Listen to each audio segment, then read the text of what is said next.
Okay, so welcome back to this week of the MTG Militia Madness. Today I am filming for Rograkh and Keleth. You may see that this is a little bit of a cobbled together setup. It's because we are currently in a place where I am filming from my own home, and we will do the deck tech the actual gameplay at a later date. And so I've gotten something that'll work. And so we have it right here. Rograkh, son of Raga. It's a legendary creature, Kobold Warrior. First strike, Menace Trample, 0/1. But the notable thing is that mana cost in the top corner, 0. Meaning, if you have a tap land on turn 1, you are still getting this nice Rograkh out here. And then your mana should be effectively perfect for the rest of the game because it's only a 2-color deck. You don't need that heavy reliance on colors. And that's why we have the little pairing guy here.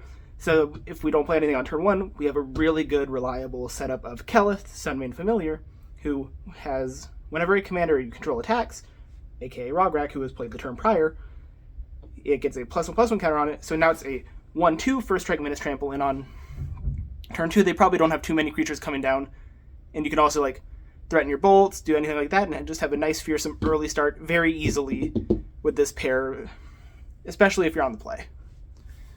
So what I did with this is just build a generic kind of just good stuff red-white deck that also focuses somewhat on the specific strength of always having a curve. So what I'm just going to start with is just a good value package of creatures and general artifacts that'll be good with the traditional bounce stuff. So starting on the creature side of it, I will set the artifacts over to the side here. Well, Scrapwork Mug gets to stay in. It's a 2/1. Just nice that it draws a card, discards a card, draw a card, helps filter, find good stuff, and play it again from the graveyard, which means that if this game goes a little longer, you'll have another body to be able to come back. Got classic Voldaren Epicure. Comes in, deals 1 to your opponent, creates a blood token, so you can do that nice artifacty stuff, because you'll see later this does have more of an artifact package in it. And then got the traditional Novice Inspector, Thraben Inspector pairing to go with it. So these are all guys making artifacts that'll just nicely be fodder for other nice little drops we need that are also evasive. And then the other bit of this is we have our other card draw stuff, which goes with the Scrapwork Mug package of Inspiring Overseer. A little more expensive, draws a card, but is a nice flying body that gains you life. Life gain is not too relevant, but being a flying body really, really is, especially since we have a couple other things in here that'll be nice to possibly put on it that'll help it get a little bigger over time because we are leaning into that Rograkh synergy. Then we got Salt Road Pack Beast because we also have some go wide, means that we can get a bigger guy that comes down and draws us a card. Classic Spirited Companion, good 2-drop curve, draw a card, and Rafine's in format, which is connive, but it does this nice thing of it can be bigger, which is actually very relevant if we're wanting to put on the aggression. Then, now that I talked about those things being able to bounce back and creating artifacts, you can guess where that goes. Spider-Man, to possibly bounce some stuff, be a nice 3/3 early, especially because you could also go turn 1 Rograkh, then attack in turn 2, bounce the Spider-Man, very, very consistently. Core Skyfisher, similar stuff where you can play Rograkh on turn 1 with the tap land, and if you don't have a good line for Keleth, you can just get a 2/3 flyer down without even caring that you had to bounce anything. Then Glinthawk, similar reasonings. It's a little more awkward, but that's why we have these actual artifacts over here of Experimental Synthesizer, Limbus, Barbatterfist, just easy stuff that can be bounced for very little cost and just does nice little ETB effects.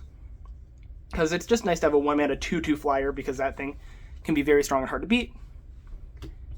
That also brings me to other early game, which we got creatures here. We got Reckless Lackey, Goblin Tomb Raider, Clockwork Percussionist, Gingerbrute.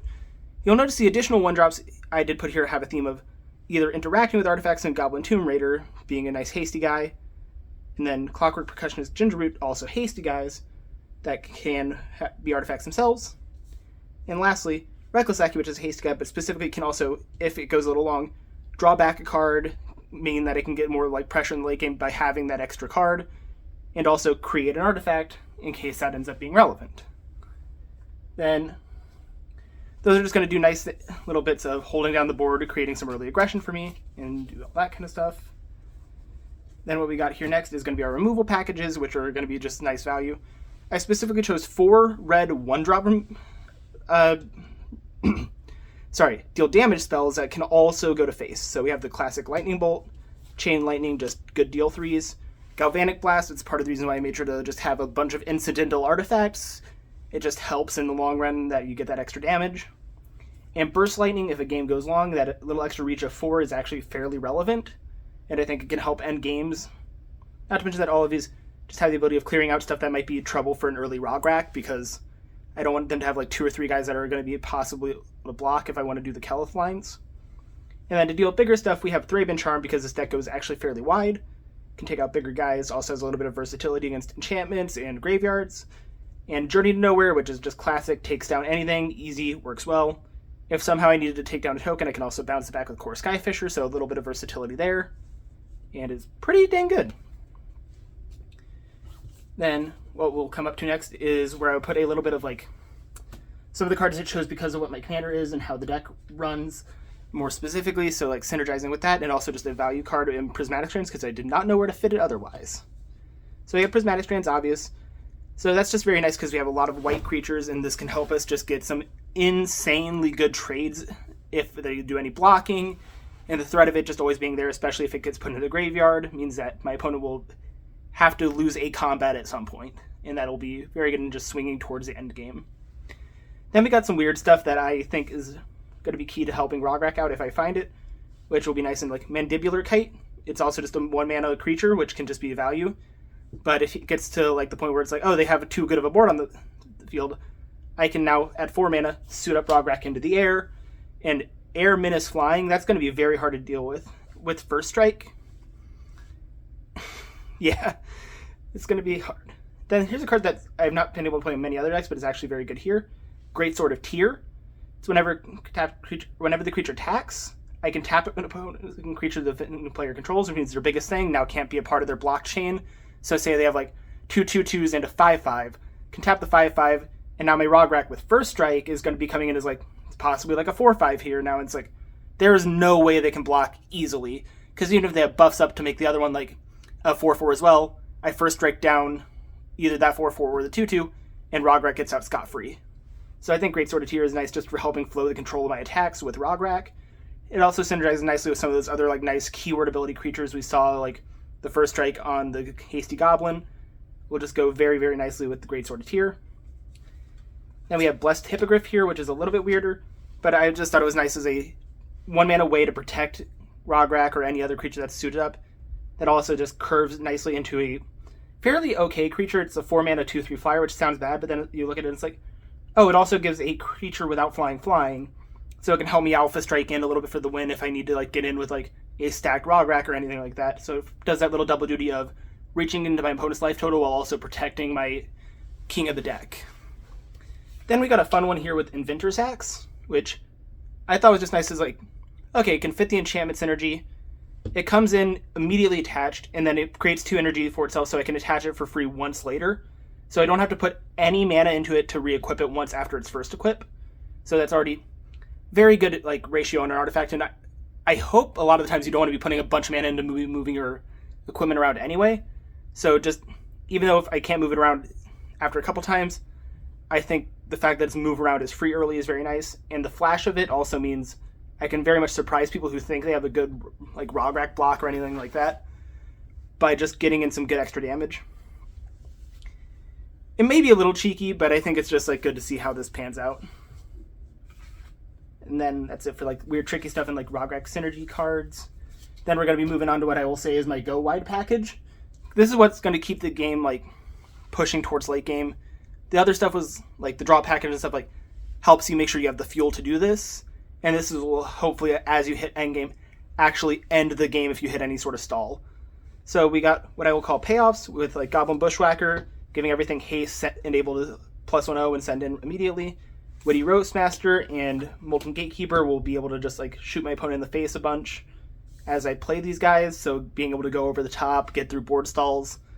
Then we got we got Eagles in the North as a similar thing to Goblin Bushwhacker, just +1/+0. But like that First Strike's very nice. Also the land cycling will be very nice because I also put both of the dual lands that can be cycled in this deck. Then we got Rally the Peasants, which can be nice because I have a couple of ways to like dig through my deck, discard cards. So I can discard this and then still have the same mana cost Anthem effect, which is very nice, or I can use it twice if that ends up being really relevant.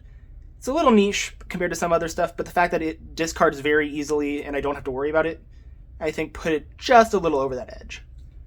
Then we got Summon Chocomog. It's a 3-mana 3/3 with +1/+0 to everything for 4 turns. That's just good stats, good value, and I think it'll just help mean creatures are fearsome. Then we got what actually make the tokens, and that would be here, Hordling Outburst, 3 mana, 3 guys, very nice. Mogwar Marshal, it's 2 mana, 2 guys, but hypothetically, if you're like spent for mana, you can pay the echo cost and mean that when one of them dies, you get another guy. But it's also 3 ETB triggers, which helps with the Roastmaster and Molding Gatekeeper. Then we got Rally at Hornburg, which, if you notice, I didn't put in like Dragon Fodder or Krankos Command. I picked Rally at Hornburg because it's the best one, because the 2 tokens always come in with haste. There's also Forbidden Friendship where one of them comes in with haste, so that could have been fine. But what I like about this too is it says humans you control gain haste, and I do have a couple other humans in the deck that could get some potential value out of that if I am in the late game and just want to be like, oh yeah, let me throw down Spider-Man and then give it haste and threaten my opponent more than they thought would be possible. Like, we got both the Inspectors that could also gain haste, Fiend's Informant, and I think that's it. But that's still just a nice little extra synergy that helps just a little bit. And then we got the classic Battle Screech. 4 mana, 2 birds. That's very nice because 2 guys in the air is good. And then as long as we had one other white creature on the board, we can immediately make 2 more birds. And we have a white creature in our command zone in Keleth, so that shouldn't be too hard to curve, especially because Keleth struggles a lot more to attack than Rograkh does. So being just easy to play a Battle Screech with is actually a very good ability for Keleth. Now moving on, we'll get to our lands, which you'll see a little bit of an oddity here is I could not actually find 2 of the lands to pick up, so I put post notes over very similar lands in their name slots. So I'll start with those packages first just so that I can get that out of the way. So I'll set the gates over here. You probably could have guessed we had that because we have a bunch of small dirtly guys. They like it. So we got artifact land packages. I specifically did not put in Darksteel Citadel because I think I have a lot of color mana costs that I need to make sure I hit. But we got Great Furnace, Ancient Den, Rustvale Bridge. Ignore that it says Stone Quarry down here. It's a Rustvale Bridge. I definitely had it. Then that's just obvious artifact lands. They're going to be nice to make sure that I can, like, if I need to at a weird situation, play my Glint Hawk and like get in the air early, or make sure that my Galvanic Blast is online. It just kind of works, and there's not much punishment unless like you face somebody who's going to bring in artifact hate for specifically this, and it's like there's only really one exile artifact that you see commonly, which is cast in the fire, and so you know what? I'll take the beats if getting my Ancient Den or Great Furnace removed happens, because I think I get enough points in most matchups otherwise. Then the other one that'll be technically there is Alpine Meadow. I just took a second copy of Sacred Peaks and put a Alpine Meadow on it, but they're different arts, so I can tell which one is which. And to be honest, they're functionally the same card. I have nothing synergizing with Snow, so 2 cards I can search for. And the reason why I'm going, if you notice, like you'll see in a second, is a little heavier on tap lands because I have a full gates package. Just every gate I can play with Basilisk Gate. That means I have a total of 6 tap lands, which is more than basically anything I would put on an aggressive deck. But having this guaranteed turn 1 play for 0 mana means that I can make my mana actually fairly consistent and be a little bit greedier with my 1-drop colors. As you saw earlier, I had a good amount of red 1-drops and a good amount of white 1-drops, which means at worst I'll play them on turn 2 and always make sure I have the mana for them, rather than being in a game where I'm like, oh, I split my 1-drops half between red and white and I only have like 1 red untap land and all white 1-drops. It's like, you don't have to face that trouble, which is good. Then lastly, got 4 mountains, 4 plains, and then the 1 idyllic range. And the idyllic range can come in untapped, but I think a lot of times we'll end up hitting it because we have these 2 tap lands and 4 basics. And on the note of untapped lands, we have a total of 10 lands that guaranteed come in untapped, with idyllic range being an iffy 11th. And then for these, we had these 2, so we get a total of effectively 13 that can come in untapped. This is also why we wouldn't want to add the Darksteel Citadels, because we already have 2 colorless lands, and we don't want to tax our mana even further. Okay. Then moving on to sideboard, what we'll get to here after I get these picked up. And also you might notice my deck is currently unsleeved. I will sleeve it later. It is just where I was at the second that I started filming this. Oh man. But yeah, sideboard is going to be fairly standard for your red-white decks. They put basically every good red-white card to play in deck. Sideboard, so what we got here is we got our enchantment removal and our artifact removal, which this is one that can remove stuff from the game similarly, but they have to be playing heavy into white, which you don't see as much. It's like at least going as hard as like Dust to Dust. But artifacts, we got Cast into Fire, got Smashes in the Range, Dust to Dust, so we can really take those out, really like get an edge on it. And nice thing about Smashes in the Range is it's more aggressive. We'll make sure we're dealing that. Cast into Fire can also supplement the Tectonic Hazard and End the Festivities package of dealing with a bunch of 1/1 guys. If you're playing against elves, fairies, all that kind of stuff that can be very annoying. They're like little guys mattering a lot. You're going to want this. And we got the classic of anti-control style and anti-boggle style, but kind of just doing double duty of Standard Bearer, Coalition Honor Guard to just take that removal away from Rograkh. Because we need to just like make sure that he does not get so insanely targeted down that we're just doing nothing with him. Honestly, you could probably even win a lot of games without Rograkh. He's more of just a supplemental thing, but having consistency in a low to the ground mid-rangey aggressive deck, you're going to feel good about keeping your guy safe. Then we got what I'll say is like the other anti-control part. So Palace Sentinels, Crimson Fleet Commodore. If you're playing against a controlling deck, getting these down early means that you will basically never be able to completely lose the Monarch because your commander has a bit of evasion, and they're going to have to keep removing him. And he's so cheap, even if you have to replay him, and keep getting counters on him with Keleth. It's just going to be good. You're going to never lose the Monarch fully against control decks, I feel.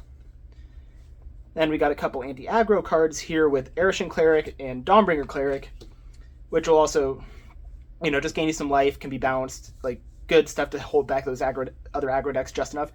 Because we're not needing to be like hard anti-aggro because we're still low to the ground too. We can counter back with force and make sure they die before they pressure us too hard, as long as we gain just a little bit to survive. It also gives us this extra little bit of anti-enchantment, which we had one of already in Thraben Charm in the main deck. So that's why I didn't put any like real other anti-enchantment cards in the sideboard, is because we have two kind of inherently from other packages. Then we got the Relic of Progenitus, Tormod's Crypt, General Graveyard Anti, which Dawnbringer Cleric adds to a little bit, but barely because he only exiles one card. But these are just the best things for completely removing graveyards. Relic of Progenitus does a nice job of drawing us a card, so it helps us have staying power in those games so that we're not just completely removing every card from our hand just to hit our opponent's strategy. And then we get the easy peasy, easy to explain, no problems, Pyroblast, Red Elemental Blast. We're a red deck, we play against the blue deck. It's just the best possible thing you could be doing against the blue deck. There's basically no reason not to do it. And it just works. So yeah, that's the deck for Rograkh and Keleth. I mainly built this because I wanted just a deck of Rograkh, because I was like, yeah, he's generally abusable, generally pretty good. I want to see if I can do something with it. And this is not as all-in as a deck could be with him, but I kind of felt like going hyper all-in removed some of the power and made it too much of a I just died a removal strategy. So let me know what you think. Let me know if you want to like change over to a deck that's more synergistic. But I was just like, Rograkh's cool. I would want to finally build a deck around him because he's a known entity in like other things like CEDH. And yeah, make sure you like, comment, share, subscribe, all that kind of stuff. If you do that, yeah. And should be a link in the Discord if you want to do that. And yeah, see you guys in the gameplay when that does come out. But make sure you check out the podcast that we're doing now to hold us over until we get to that.